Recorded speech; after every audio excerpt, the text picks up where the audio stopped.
How to breadcrumb a narcissist so that they leave you alone.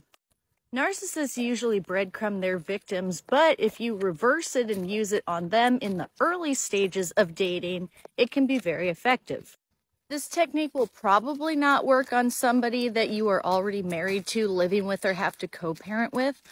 So the idea of breadcrumbing is that you are responding to the narcissist in a polite way without ever saying anything that pushes the relationship forward or that sets a date for another time that you two will hang out.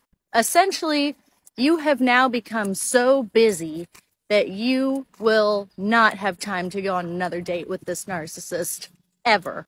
Examples of this are if the person texts you, "When can I see you next?" You respond something like, "I have a busy work schedule, I'll have to get back to you." And then you never do. Or you reply to the text that asks, "How's your day going?" And you're perfectly respectful.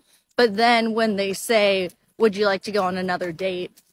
you don't reply for a few days and then say, "Let me see about that and get back to you." Something like that. You're just constantly pushing off the actual planning of a date.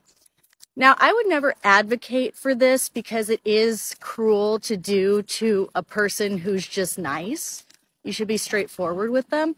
But in the case of a narcissist, you want to try to, as best you can, end things on good terms so that they don't try to ruin your life. You don't want to have to be dealing with a smear campaign or stalking or something scary from a person that you've only had 2 or 3 dates with. This is also effective if it's your coworker and you have no interest in seeing them outside of work. Stick to the breadcrumb. I don't care if they ask you 6, 7, 8, 9 times, they're not getting the hint. You just keep being busy with whatever it is. I'm out of town. I have a sick child. I'm getting sick. I have work to catch up on, whatever the reason is. What will eventually happen is the best case scenario in the early stages of dating a narcissist, which is that the person convinces themselves that they're not interested in you. So they will send some kind of breakup text to you saying, "You're not available enough. I don't think this is going to work out."